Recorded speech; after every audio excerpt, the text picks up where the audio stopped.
I've always enjoyed going on at least a few camping trips each year. I would usually go later in the season, so the crowds wouldn't be as bad. In my area, things died down quite a bit after September, when the kids are back in school. I'm a single 32-year-old guy, so I don't have to worry about that. It was late September. When all this happened was my 4th or 5th trip of the year so far. It was generally considered pretty safe to go out on the trails in my area, but things do occasionally go wrong. I heard news of a missing hiker several weeks prior to this incident. As the news said, the guy disappeared without a trace. No sign of his gear or anything. Just this car was found at the trailhead. It's the kind of thing that happens once every few years. So I decided to go out anyway. This time I was going with my friend Stan, who was also my brother-in-law. We decided to go on a shorter trail that I had done a few times before. It would be a 2 or 3 day trip in the mountains, with great views, and a lot of good camping spots along the way. Since I knew the trail already, we didn't have to plan much.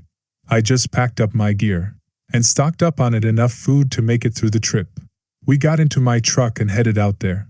It was only an hour away from my place in town, so not crazy remote or anything. When we got to the trailhead, there were a few other cars, but it was still pretty empty for that area.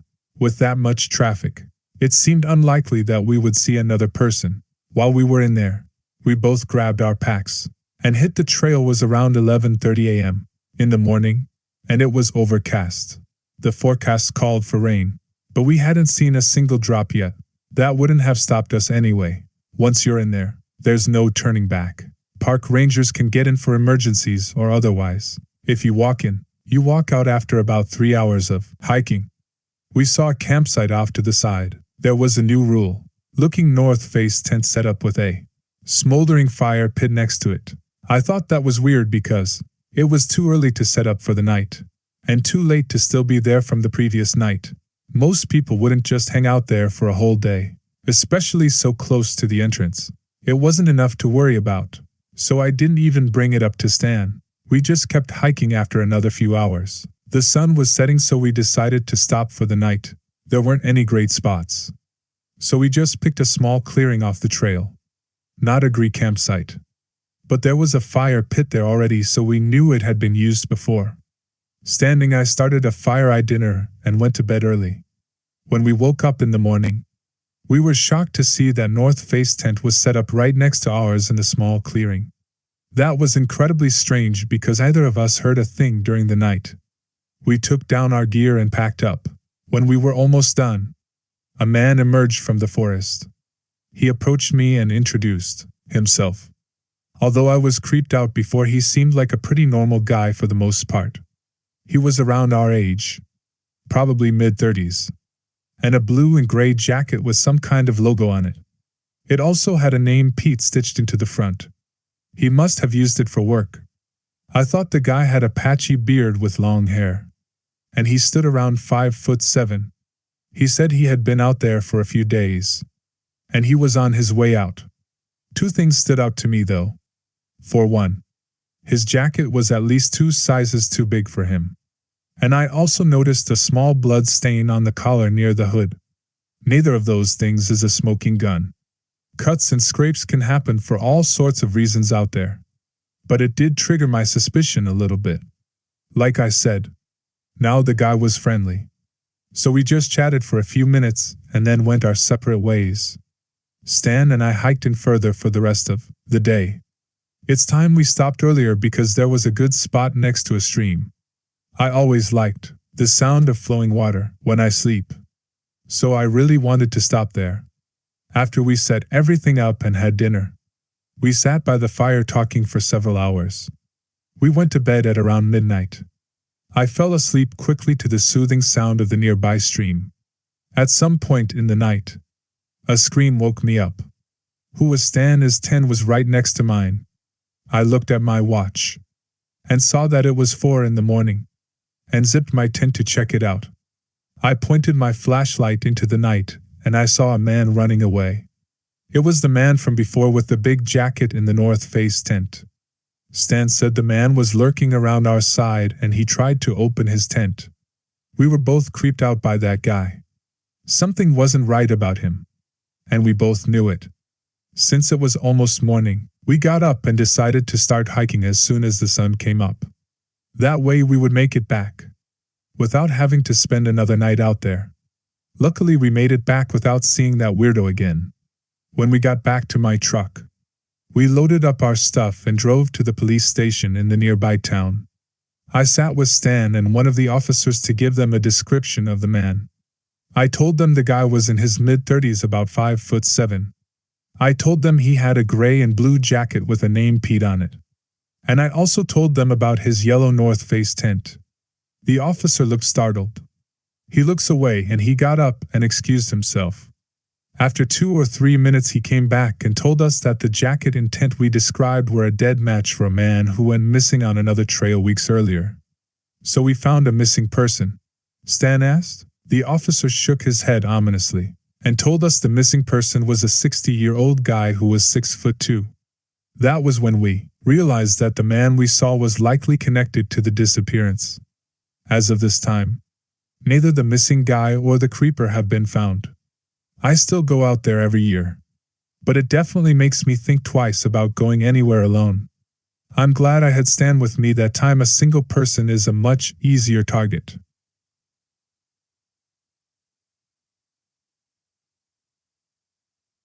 I like to go camping from time to time. It's really popular where I live, and there are a lot of good spots within a short distance. Therefore, it's really easy to set off on a trip with little or no planning. I usually go alone or with my dog Henry, who's named after my grandfather. I was getting tired of some of the trails nearby, so one time I decided to go a little further out. It was about a 2-hour drive for me, but Henry and I finally arrived at a trail that I had never done before. I had my super light backpacking tent and just enough supplies for a single night. Even though I was packing light, I did bring my pistol as protection from bears. It's highly recommended in my area. I'd be absolutely devastated if I had to use it, but it's better than me. It was a Saturday and I had to be back at work on Monday, so it's going to be just a quick one-night outing. We hit the trail at around noon, planning to walk for several hours and hopefully find a decent spot before dark. It was early spring into my area. That means a lot of rain, so not many people were out there. Lucky for us, it was clear. I can change in an instant towel. I wasn't expecting to see anybody, but after an hour and a half, I saw a man on the trail ahead of us. He was a little older than me, probably in his 40s or 50s, and he was all alone. He was slow, so it didn't take long before Henry and I were on his heels. When we were close, I said a bud coming up from behind. The guy turned to look. Then he turned back as if he didn't even care. It's common etiquette to move to the side for faster hikers, so I was surprised. I didn't let it bother me though.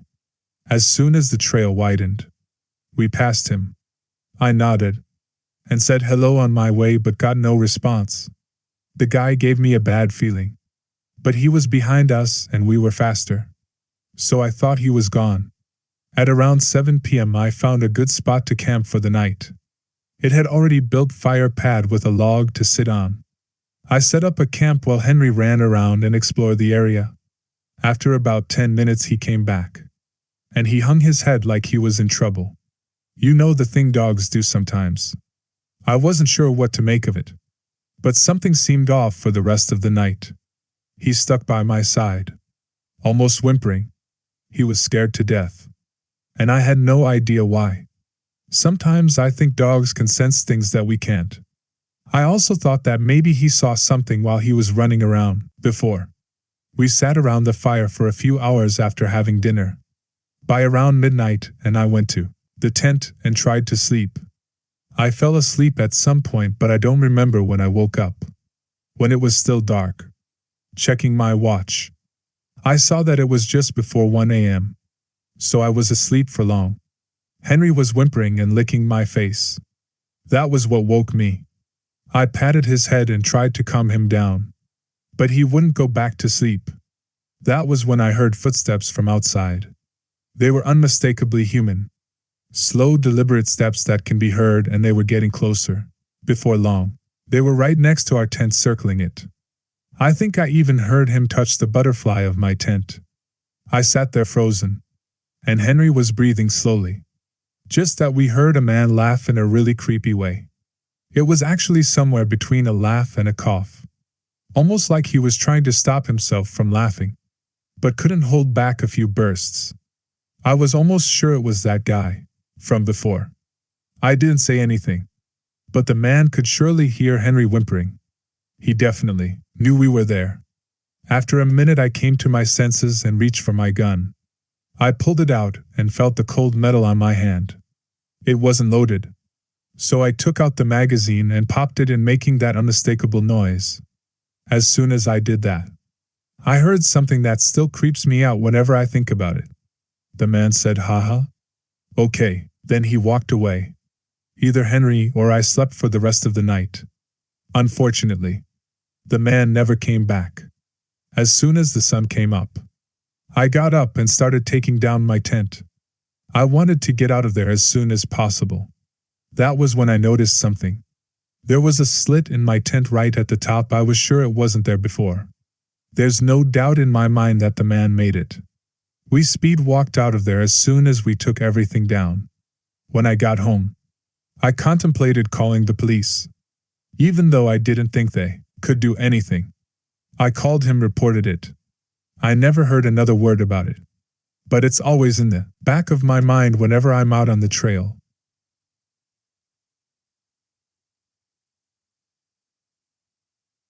This happened about 3 years ago. It was during one of my little road trip phases that I had when I moved to the city from my hometown down south. It was spring break of 2018.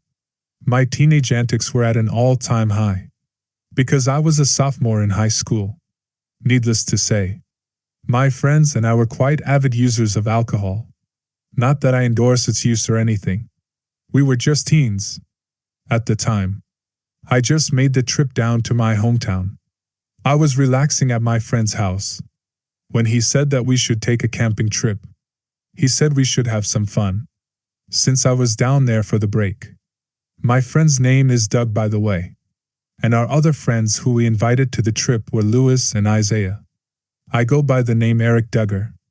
I found a really cool camping spot by a lake, and neither me, Lewis, nor Isaiah had ever been to an outdoorsy person, and I was excited about the whole thing. That was not even the slightest bit aware of what awaited us. We decided to leave early. In the morning, we packed up a couple of beers and a couple of bottles of hard liquor into a cooler with our other camping gear. This was a small town, so getting those things was as easy as taking candy from a baby. Since I was the only one with a license at the time, it was my responsibility to drive. Since I was staying with Doug, I meant that we only had to pick up Lewis and Isaiah on the way. We began the 45-minute drive from where the town was located. We blasted the tunes of uncanny rappers and nonchalant trap music, stuff every teen was listening to at the time. Although I wish I had better taste in music. We drove past the trees that winded down the sides of the road, leaving out of the town. They would encompass the sunlight beaming overhead with their tall, sprawling branches. We cleared the woods into an opening of farm fields on both sides. We were following an old road that had a turn-off one direction, led to the highway, while the other led to an older rundown, much smaller town than ours. That's the one that led to where we were driving to. Without a second thought, I put the turn signal on. Then we turned down the road opposite the highway, which led to the much more dense and dark forest the trees blocked out most of the sunlight, just like the others did, but it was much more noticeable. We had just barely enough sunlight not to turn the headlights on. The road turned to dirt, and the rocks could be heard bouncing off the side of the tires. We passed the first few houses and immediately noticed something was off. It wasn't that they were old trailers or anything. It was just that they all had these little tin chimneys that were pumping out smoke into the air. It was the beginning of spring, so it wasn't even that cold. We continued down the old dirt path that led to the lake. After passing the rest of the houses down the road, we noticed that Almost all the other houses had the same chimneys that were blowing smoke at the top. We arrived at a spot near the lake, and it was a pretty cool spot indeed. It was the only place that had a bit of an opening and the trees on one side. The dirt path that led up to our spot winding around in a circle, and in the middle, there was a tiny patch of grass with really small trees surrounding it. I parked my car next to the middle of the circle and decided to set up our tent near the patch, or assumed to be campfire would be in the middle of the patch. We split into two groups. Me and Doug went to gather firewood, while Lewis and Isaiah gathered rocks and make a pit. Doug headed the direction opposite the leg where the ever-so-dense forest awaited us. As we gathered firewood, Doug casually looked up from his task. He noticed something up ahead in the tall grass which almost surpassed our shoulders at this point. "You see that rusty old truck up there?" Doug asked. I looked up and saw it, and said, "You mean that old rust bucket?" "Yeah, I see it. Wonder who left it here." We casually picked up the remainder of the firewood and headed back to the camping spot. Dusk was beginning to set, and it was about time that we cracked open the cooler full of liquor. We sat down at the bristling campfire. We sat in a circle telling god-awful horror stories, and failed attempts at getting ladies a while laughing and having a good time. We sipped our beers and broke out the shots. The darkness around the campfire and the surrounding woods that completely set in at this point. We were all fairly drunk as well. We were walking straight lines around the campfire, acting as if we could pass a sobriety test. Doug fell next to a log that we were sitting on, and Lewis as well. Isaiah followed suit, while I wasn't exactly getting a grasp on the makeshift sobriety test. I kept stumbling and falling over next to them, as they laughed in my effort. "Showed up, guys, cut me some slack," I said, taking a deep, long breath. I could feel the alcohol lingering in my throat. I immediately felt a sudden urge to vomit, so I told them I will be right back. They laughed even harder since they figured what I was going to do. I made it all the way to where the tall grass was, let my stomach do the talking. I didn't notice how dark the surrounding area actually was until I finished my business. I turned back to see the campfire in the distance, which looked like a small speck. Just then I heard a rustling in the woods, and turned around with my phone in hand to turn the flash on to see what caused the rock, as it being drunk at the time. I literally had no thoughts in my mind being curious. I decided to check it out. I ventured a bit deeper into the grass, but the dark of the branches looming all around me. I stubbed my toe against what seemed like a rock. I almost led to screech, until I settled down and shrugged it off. I pulled my flashlight out to see what it was. Lo and behold, it was the front tire of that truck that me and Doug found earlier. I raised the flashlight a bit higher and got a better view of the whole truck and its layout. It was a rusty old green Ford, probably from the 90s or so, with a raised bed cover that had windows on all sides. And I cracked glass on almost everyone. It looks as if it had sat there idle for a good 10 years now without moving. I raised my flashlight a bit higher towards the front of the cab and peered inside. I saw old newspapers, crushed beer cans, and strangely enough a few needles, lying on the floor. That's when my curiosity simmered down a bit and my fear began to set in. I shifted my attention towards the sound that came from the back cab and the bed cover. I slowly walked with leaves and grass crunching under my feet. I reached the back cab and shakily raised my flash into the window. As I raised the tire, my heart sank into complete and utter terror. What appeared out of the glass at me was a man. He had eyes with no pupils at all, and a smile that only a man on the edge of sanity could perform. He banged his arms against the glass, and the shock of the sound sent me flying to my back. I frantically grabbed my phone off the ground without a second thought. I raised the light back to the man only to see that he was banging on the window with much more force. His arms were bleeding. Shirt was tattered. His face was meshed with scars. His eyes began to bulge out of his socket, and he laughed horribly. They began to cry hysterically. I laid out a blood-curdling scream, and my heart raced for a minute. I wasted no time hightailing it out of there, back to the campfire. I turned around to see the man get over the track. He turned to face me, tilting his head with a murderous smile and deep, wide eyes shining down. As he began to walk towards me, my running turned to sprinting and I ended up slamming into the campfire. The fire was now on its last legs and almost out. However, my pants had caught a bit of flames, dropped to the ground and rolled until it was out. "Eric, what the hell's going on?" Doug shouted. I looked up at my three friends who were in complete shock. They were still oblivious to what lay in the woods just beside us. "There's a man in the woods in that truck. And the truck we found," I said as fast as I could. That's when our attention shifted towards the truck and the tall grass, to headlights being down to the grass, and the truck's engine roared to life ferociously. All of our hearts sank, and we instantly sobered up. "Get in the car." Lewis shouted me to hug, and Isaiah looked at each other in agreement that we booked into the car and locked the doors as soon as we got inside.